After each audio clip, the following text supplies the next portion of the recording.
Hello everyone, welcome to my channel target with Anand में आपका हार्दिक स्वागत और अभिनंदन करता हूँ। अ, हम लोग ग्राम्य समाज एवं विकास की जो टॉपिक डिस्कस कर रहे हैं उसकी ये लास्ट श्रृंखला है आज। और ये अंतिम वीडियो होगी उस चैप्टर के लिए, जिसमें आज हम लोग डिस्कस करेंगे कपार्ट क्या है। कपार्ट को ही बोला जाता है लोक कार्यक्रम एवं ग्रामीण प्रौद्योगिकी विकास परिषद के नाम से जाना जाता है, और इसी को इन शॉर्ट कपार्ट के नाम से जाना जाता है या बोला जाता है। ठीक है, तो हम लोग देखेंगे कि इसका गठन क्यों हुआ, कैसे हुआ, किन किन संस्थाओं को जोड़ करके हुआ, और इसके गठन के पीछे इसका उद्देश्य क्या रहा। ठीक है, साथ ही हम लोग आज देखेंगे सामुदायिक विकास कार्यक्रम के बारे में, हरित क्रांति के बारे में। ठीक है, और इस तरह ये चैप्टर आज खत्म हो जाएगा हम लोगों का। ठीक है, चलिए आइए देखते हैं लोक कार्यक्रम एवं ग्रामीण प्रौद्योगिकी विकास परिषद का पार्ट।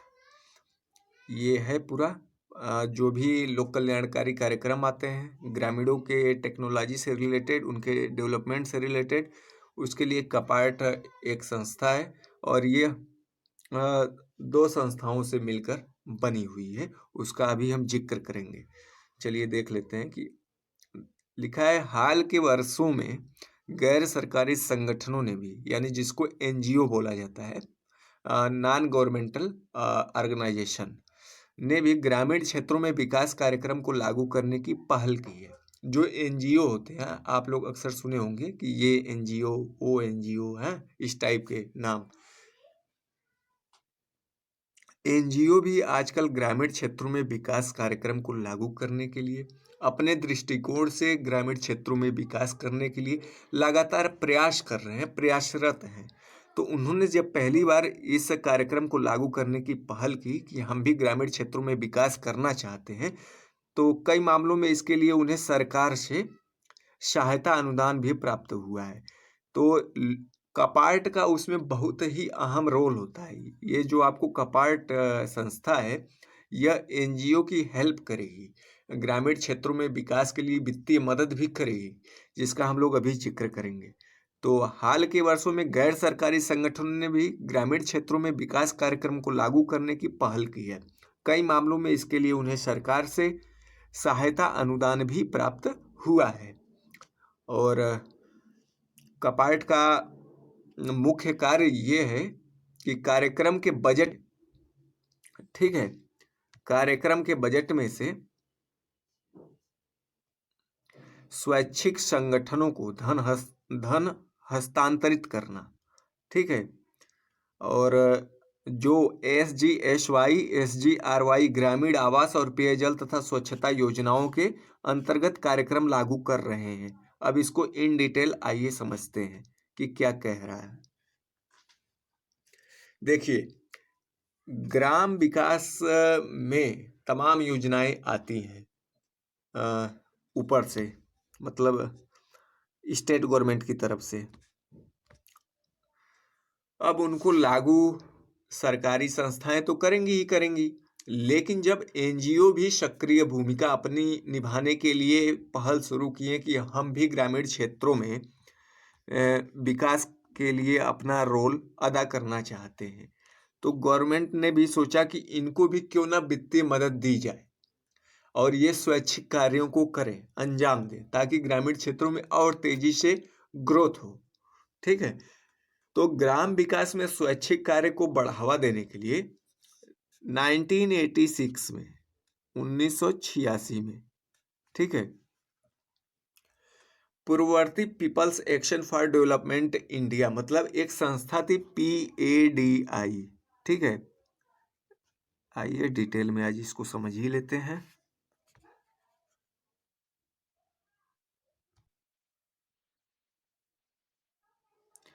देखिए, एक संस्था थी PADI,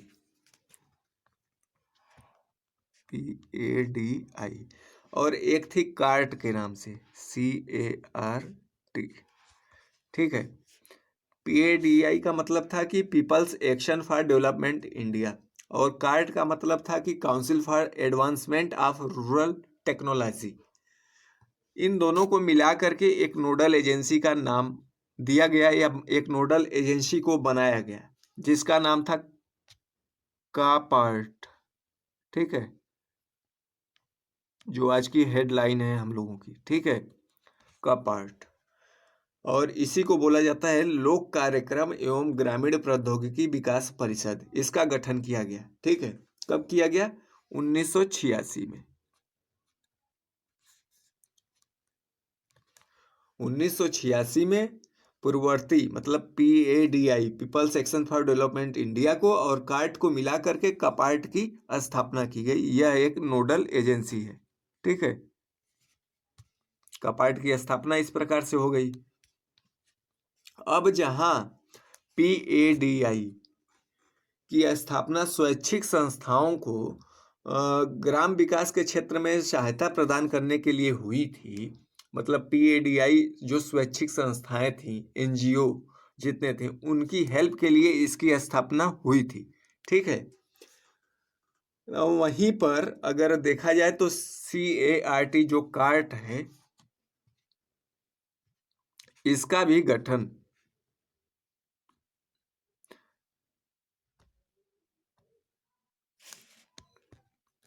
CART इसका भी गठन 1982 में प्रयोगशाला में विकसित प्रौद्योगिकी जो थी उसको स्वैच्छिक एजेंसियों के स्तर पर व्यवहार में लाने के लिए, उन्हें ग्रामीण क्षेत्रों में तेजी से प्रसारित करने के लिए इस उद्देश्य से हुआ था कार्ड का। मतलब PADI तो ये काम करती थी कि वह वित्तीय मदद प्रदान करती थी किसको? NGO को। लेकिन कार्ट क्या करता था? कार्ट के माध्यम से ये होता था, इसकी स्थापना 1982 में हुई थी, 1982 में, ठीक है। और यह इसका कार्य यह था कि प्रयोगशालाओं में जो भी प्रयोगशालाएं थी,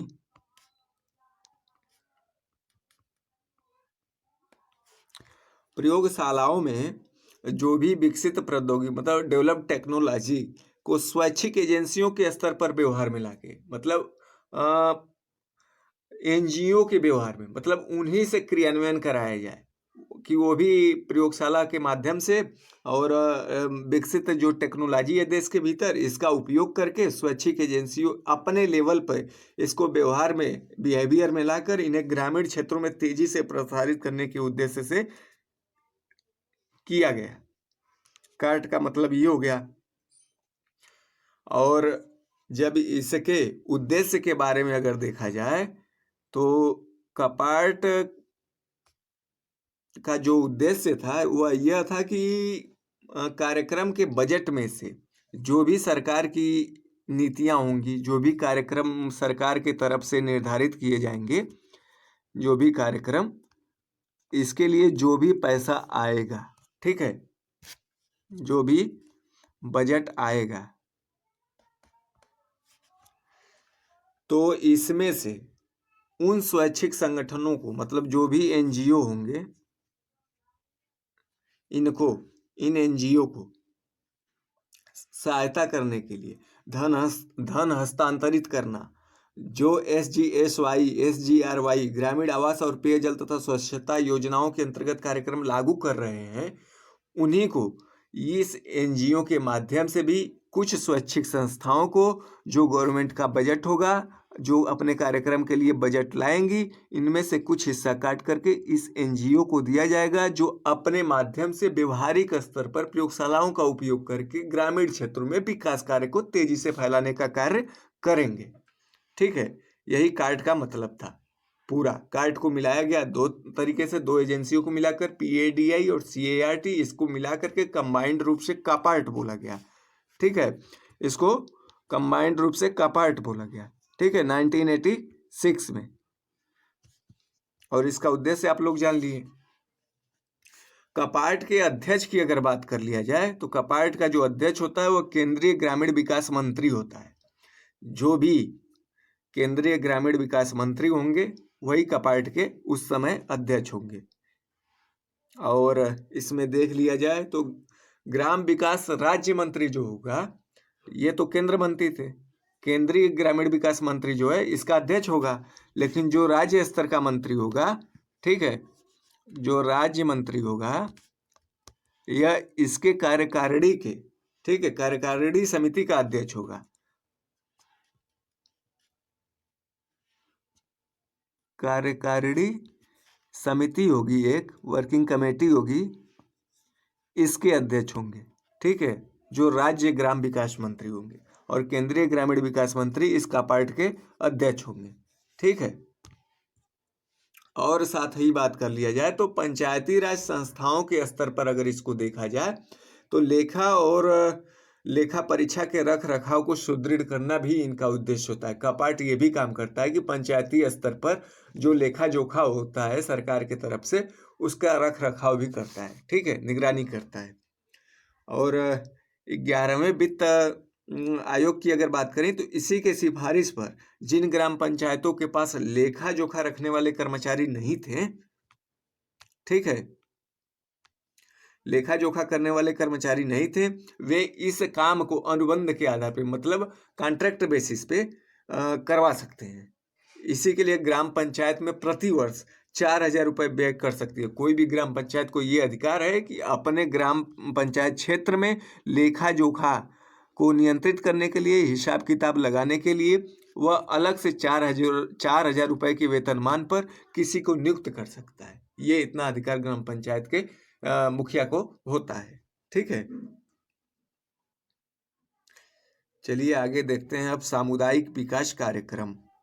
ठीक है, ये बहुत ही अहम है, इसको जान लेना जरूरी है। इसकी स्थापना वैसे तो 1952 में हुई थी, लेकिन इस कार्यक्रम के उद्देश्य को जरूर जानना चाहिए सभी लोगों को।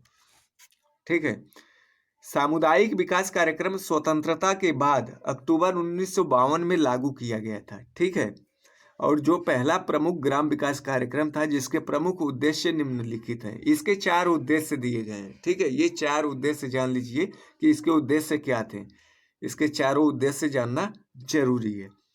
सामुदायिक विकास कार्यक्रम स्वतंत्रता के बाद अक्टूबर 1952 में लागू किया गया। ठीक है, जो पहला प्रमुख ग्राम विकास कार्यक्रम था, जिसके प्रमुख उद्देश्य इस प्रकार है। इसके अंतर्गत तमाम कार्यक्रम आए, लेकिन जो इसका पहला प्रमुख ग्राम विकास कार्यक्रम था, उसके 4 उद्देश्य थे, जो आपके सामने इस प्रकार हैं। आइए देखते हैं, इन उद्देश्यों को डायरेक्टली जान लेते हैं, फिर इसके बारे में और आगे डीप में बात करते हैं। इनका पहला उद्देश्य ये था कि ग्रामीण क्षेत्रों में भौतिक और मानवीय संसाधनों को संपूर्ण विकास के लिए सुनिश्चित करना। जो भी भौतिक और मानवीय संसाधन ग्रामीण क्षेत्रों में व्याप्त है, उनको संपूर्ण विकास के हित के लिए सुनिश्चित करना। ठीक है, और नेक्स्ट सेकंड इनका उद्देश्य ये था कि स्थानीय नेतृत्व, ठीक है, लोकल लीडरशिप और स्वशासी संस्थाओं या स्वशासी संस्थानों को विकसित करना। और तीसरे नंबर पर यह है कि खाद्य और कृषि उत्पादों में तीव्र वृद्धि के माध्यम से ग्रामीण लोगों के जीवन स्तर को ऊपर करना। खाद्य और कृषि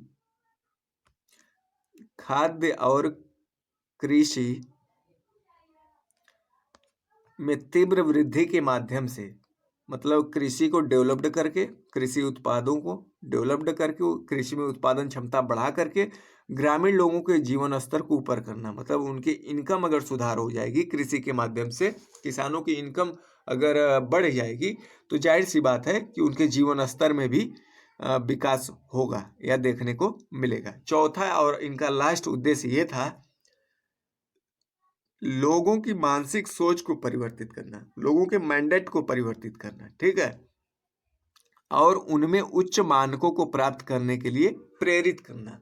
ठीक है, ऊंचे ऊंचे लक्ष्यों को प्राप्त करने की सोच विकसित करना और उनमें साहस सुदृढ़ करना, लोगों की मानसिक सोच को परिवर्तित करना। उस समय के वर्तमान परिवेश को देखते हुए ये सरकार की नीति थी कि कार्यक्रम चलाए जाए ताकि लोग मानसिक रूप से भी सुदृढ़ हों, मजबूत हों और डिसीजन लेने में अपनी निर्भरता को दिखाएं, प्रदर्शित करने। और प्रारंभ में लगभग इसमें 55 परियोजनाएं शामिल थी। ठीक है, जिसमें अनेक तरह के कार्यक्रम थे, जो सिर्फ एक ही क्षेत्र से संबंधित नहीं था, जिसमें अपार संभावनाएं थी। जैसे एक कार्यक्रम था जो कृषि से संबंधित था, एक था पशुपालन से, फिर ग्रामीण उद्योग से, और साथ ही शिक्षा से संबंधित कार्यक्रम था, आवास और ग्रामीण संचार आदि के विकास के लिए ये सब कार्यक्रम चलाए जा रहे थे। मतलब आप कह सकते हैं कि उस परियोजनाएं में जो भी कार्यक्रम शामिल थे वो अनेक अनेक क्षेत्रों से संबंधित थे। कृषि से, पशुपालन से, ग्रामीण उद्योग से, शिक्षा से, आवास और ग्रामीण संचार आदि के विकास के लिए थे। ठीक है। और अगर बात करें तो अक्टूबर 1953 में, ठीक है, एक NES एक सेवा के रूप में थी, राष्ट्रीय विस्तार सेवा जिसको कहा जाता है, नाम सुने होंगे आप, NES। ठीक है, राष्ट्रीय विस्तार सेवा।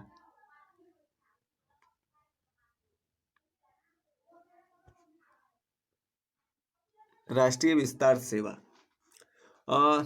की गई। इसके अंतर्गत कर्मचारियों की संख्या जो कम थी और सीमित आर्थिक प्रावधान अधिक थे, जिससे विकास कार्य स्व सहायता प्रयासों के आधार पर आगे बढ़े, तो इसके माध्यम से ये उपाय किया गया कि जो राष्ट्रीय विस्तार सेवाएं 3 वर्ष के लिए शुरू की गई थी, या 3 वर्ष के लिए प्रारंभ में शुरू की गई थी, जिसमें कह सकते हैं कि प्रत्येक विकासखंड, प्रत्येक ब्लॉक के लिए कृषि, पशुपालन, ग्रामीण संचार और सामाजिक शिक्षा परियोजना पर ध्यान रखने के लिए लगभग 4.5 लाख रुपए का प्रावधान था। और इसमें यह भी था कि जिसमें कर्मचारियों की संख्या कम थी और सीमित आर्थिक प्रावधान अधिक थे, तो इन सारी चीज़ों को इंक्लूड करते हुए 4.5 लाख का जो प्रावधान था फंड का, और 3 वर्षों के बाद जो खंड राष्ट्रीय विस्तार सेवाओं में थे, उन्हें सामुदायिक विकास कार्यक्रम खंडों में रूपांतरित किया गया, जिसमें सहकारिता, स्वास्थ्य और सफाई, ग्रामीण उद्योग, आवास इत्यादि अन्य जो भी गतिविधियों के साथ कृषि में सघन विकास कार्यक्रम चलाए गए थे या चलाए जाने के लिए थे, उसमें 15 लाख का प्रावधान अगले 3 वर्षों के लिए किया गया था।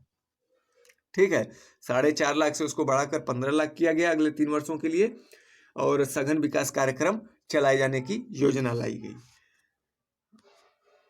और पहली बार अगर इसको देखा जाए तो पहली बार राष्ट्रीय, राज्य, जिला, ब्लॉक और ग्रामीण स्तर पर व्यवस्थित प्रशासनिक तंत्र की स्थापना हुई। इसके विकास की गतिविधियां जो है मौजूदा प्रशासनिक तंत्र की राजस्व एकत्रित करने की गतिविधियों से पूरी तरह अलग था, भिन्न था, क्योंकि विकास को इसमें जन केंद्रित माना गया था। मतलब प्रत्येक व्यक्ति का अगर विकास होगा तो उसी को विकास माना जाएगा। अगर एक गांव में 1000 लोग थे तो 1000 सभी लोगों का विकास होगा, तभी उसको विकास का दर्जा दिया जाएगा। यानी विकास को जन केंद्रित बनाया गया। और जो नियोजन के महत्व और विकास के अंतर विषयक प्रयासों को भी पहचाना गया। नियोजन का महत्व मतलब प्लानिंग करके किसी कार्यक्रम को लागू किया जाए, मतलब बिना प्लान किए कोई काम ना हो। नियोजन के महत्व को समझा गया कि प्लानिंग का महत्व क्या होता है। बिना प्लानिंग किए आप किसी चीज को अंजाम देंगे तो वह व्यवस्थित ढंग से नहीं होगा, डिसबैलेंस तरीके से होगा और शायद वह संभव न हो पाए जो आप चाहते हो। इसलिए उस समय नियोजन को महत्व ज्यादा दिया गया और विकास के अंतर विषयक प्रयासों को भी एक दूसरे के साथ बैठकर समझा गया। और प्रशिक्षित कर्मचारियों की नियुक्ति के अंतर विषयक प्रयासों को भी पहचाना गया। कृषि में नई तकनीकों को लागू किया गया। इसी सामुदायिक विकास कार्यक्रम के माध्यम से कृषि में नई तकनीकों को लागू किया गया और इसके परिणाम स्वरूप कृषि ऋण मतलब और सहकारी समितियां, प्राथमिक विद्यालय, अस्पताल और दवाखाने, मातृत्व शिशु कल्याण केंद्र आदि संस्थाओं की जो है स्थापना की गई। मतलब इस स्तर पर अगर देखा जाए तो गांव का बखूबी विकास हुआ। बुनियादी चीजों की जो आवश्यकता थी, विद्यालय की, अस्पताल की, दवाखाना की, मातृत्व शिशु कल्याण केंद्र की, इन सारी संस्थाओं की स्थापना की गई। कृषि ऋण सहकारी समितियां बनाई गई जो किसानों को ऋण मुहैया कराएगी समय समय पर और इंटरेस्ट उसका कम होगा।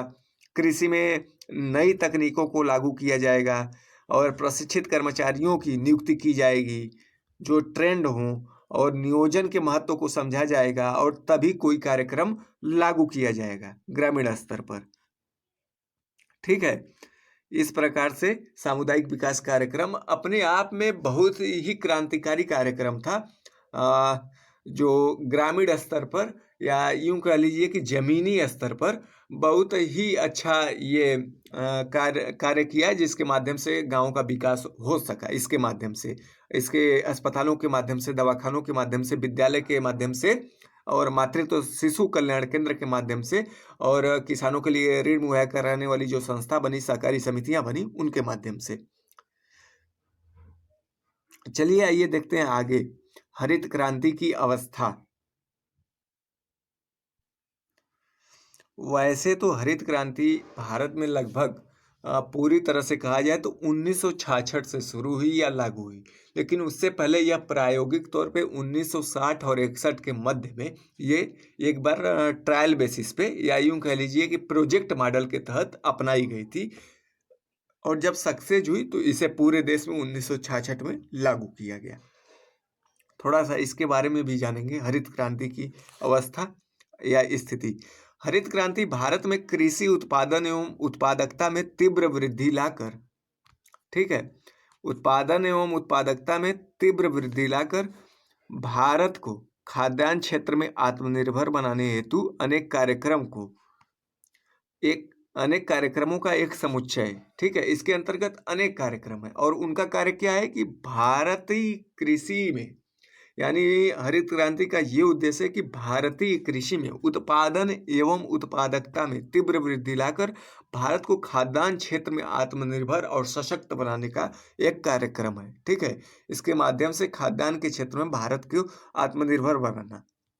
यह यूएसए के एक वैज्ञानिक थे, नॉर्मन बोरलॉग, जिन्होंने बीजों पर अनुसंधान किया, रिसर्च किया और अधिक उत्पादकता वाले बीजों की खोज की। इसी कारण बोरलॉग को हरित क्रांति का जनक भी माना जाता है, ठीक है। अगर पूछा जाए कि हरित क्रांति का जनक किसे माना जाता है तो नॉर्मन बोरलॉग को माना जाता है। ये कहाँ के थे? यूएसए के थे, ठीक है।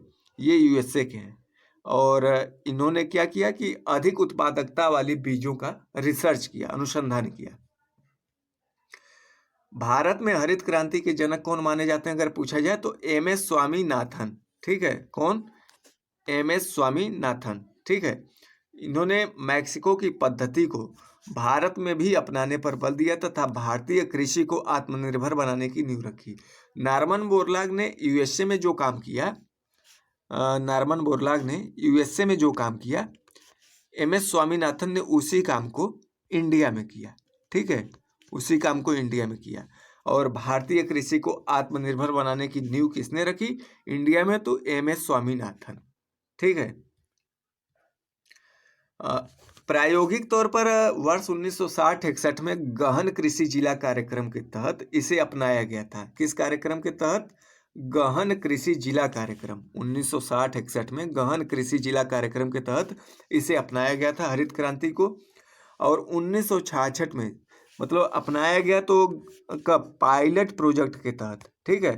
पायलट प्रोजेक्ट के तहत मतलब पायलट प्रोजेक्ट में ये होता है कि कोई भी अगर योजना प्रायोगिक तौर पे आती है, अगर स्कीम नई है तो उसको पहले एक जिले में या किसी एक स्थान पे, दो स्थान पे चेक किया जाता है कि इसका रिस्पांस कैसा आ रहा है। जब रिस्पांस बेहतर आता है, पॉजिटिव आता है, लक्ष्योन्मुखी होता है, विकासोन्मुखी होता है, तो उसे अन्य क्षेत्रों में भी लागू करने के लिए सरकार की तरफ से इजाजत दे दी जाती है। तो वही कह रहा है कि प्रायोगिक तौर पर वर्ष 1960-61 में गहन कृषि जिला कार्यक्रम के तहत इसे अपनाया गया और साथ ही 1966 से इसे पूरे देश में लागू किया गया।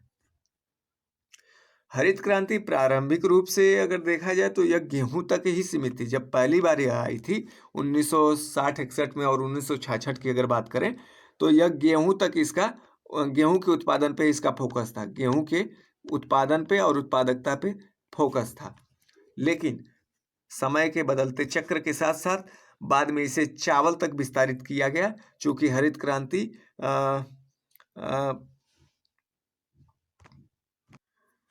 चूंकि ये हरित क्रांति जो है ये पैमाना होगा, ये थोड़ा सा मिस प्रिंट हो गया है, इसको काट दीजिए।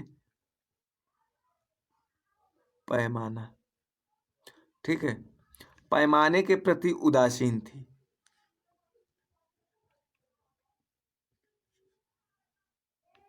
पैमाने के प्रति उदासीन थी और यह संसाधनों के प्रति उदासीन नहीं थी, ठीक है। तो इस प्रकार हरित क्रांति के बारे में आप देख लिए कि अगर इसका होलिस्टिक नेचर में एक बार अध्ययन किया जाए, रिकॉल किया जाए इसको, तो यूएसए में कौन थे? नॉर्मन बोरलॉग थे। नॉर्मन बोरलॉग थे। और अगर भारत में देखा जाए तो इसके जनक कौन है?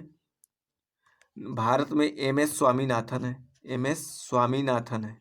ठीक है। वर्ष की बात कर लिया जाए तो 1960 और 61 में यह प्रायोगिक तौर पे थी और 1966 में यह पूरे भारत में लागू की गई।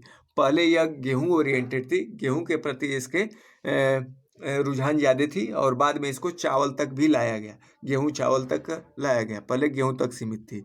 ठीक है। हरित क्रांति का उद्देश्य ये था कि भारत को कृषि के क्षेत्र में आत्मनिर्भर बनाना, ठीक है, आय में वृद्धि करना और खाद्यान्न के रूप से इसको सशक्त करना। ठीक है। आगे देखते हैं कि मजदूरी रोजगार कार्यक्रम, इसके तहत भी मजदूरों के लिए भी तमाम कार्यक्रम रोजगार के सृजन के लिए चलाए गए। रोजगार सृजन के लिए लगातार कार्यक्रम आते गए जो भी, तो उसमें से कुछ मुख्य स्कीम का अध्ययन हम लोग करेंगे कि मजदूरी रोजगार कार्यक्रम गरीबी निवारण कार्यक्रम का महत्वपूर्ण अवयव है। ठीक है, कंपोनेंट है या एलिमेंट है किसका? मजदूरी रोजगार कार्यक्रम जो है यह डायरेक्ट नहीं आया, यह पहले गरीबी निवारण कार्यक्रम एक आता था, उसी का महत्वपूर्ण कंपोनेंट है।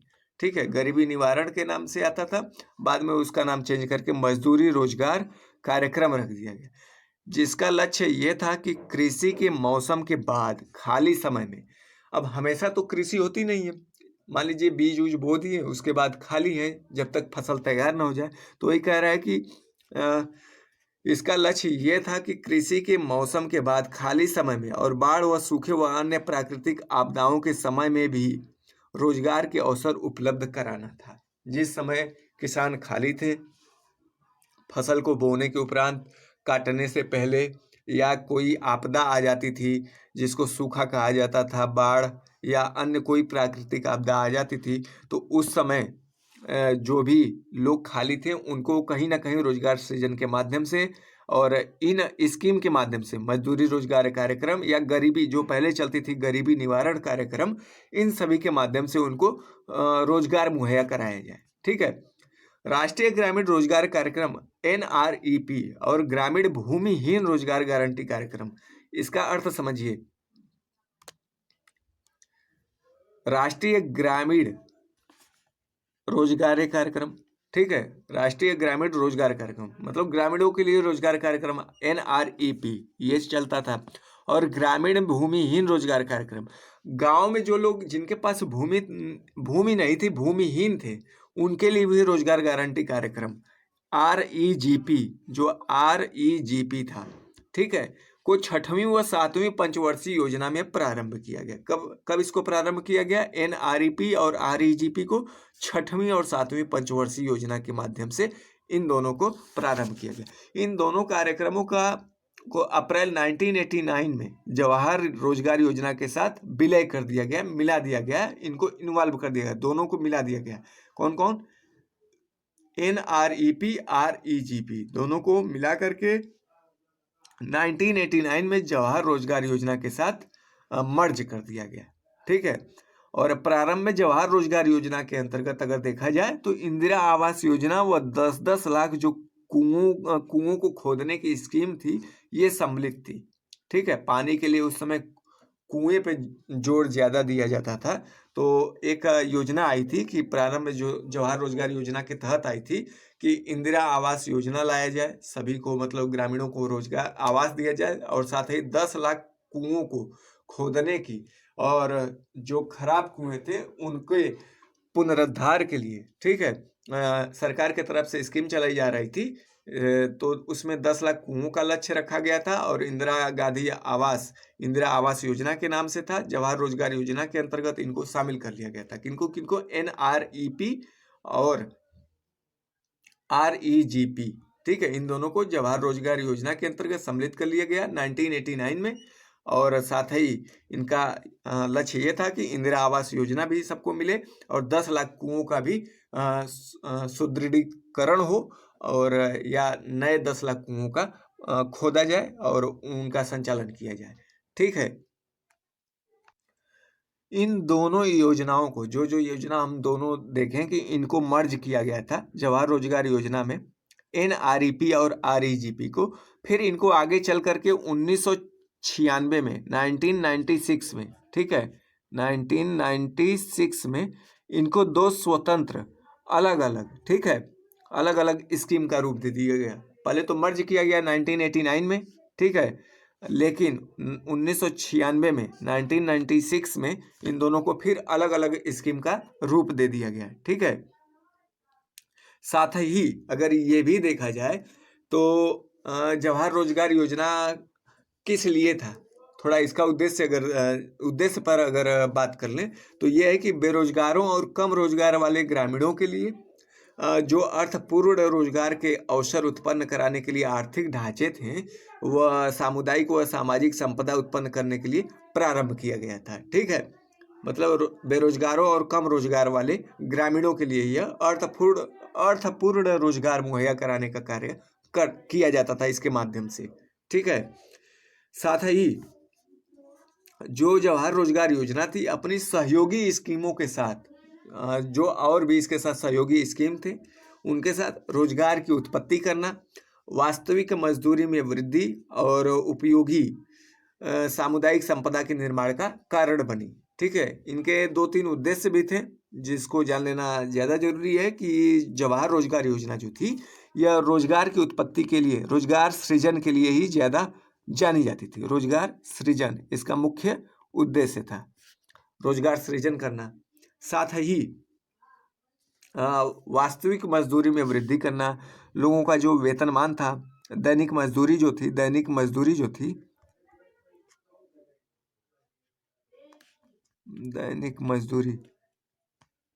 इसमें वृद्धि करना, ठीक है। और साथ ही सामुदायिक संपदा के निर्माण का कारण बने।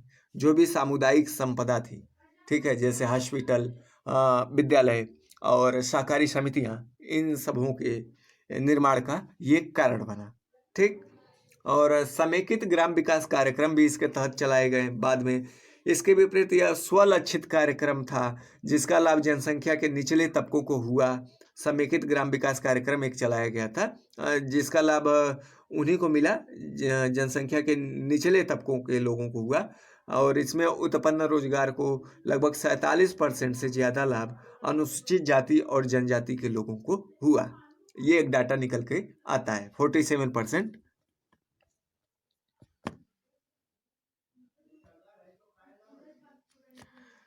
और अगर देखा जाए तो जो जवाहर रोजगार योजना के और भी प्रमुख भाग हैं के रूप में अगर देखा जाए तो जवाहर ग्राम समृद्धि योजना एक थी, ये 1999 में लाई गई थी। जवाहर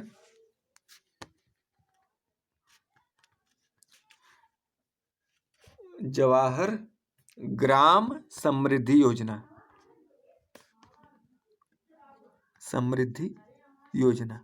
ठीक है। ये कब लाई गई थी? 1999 में, 1999 में, ठीक है।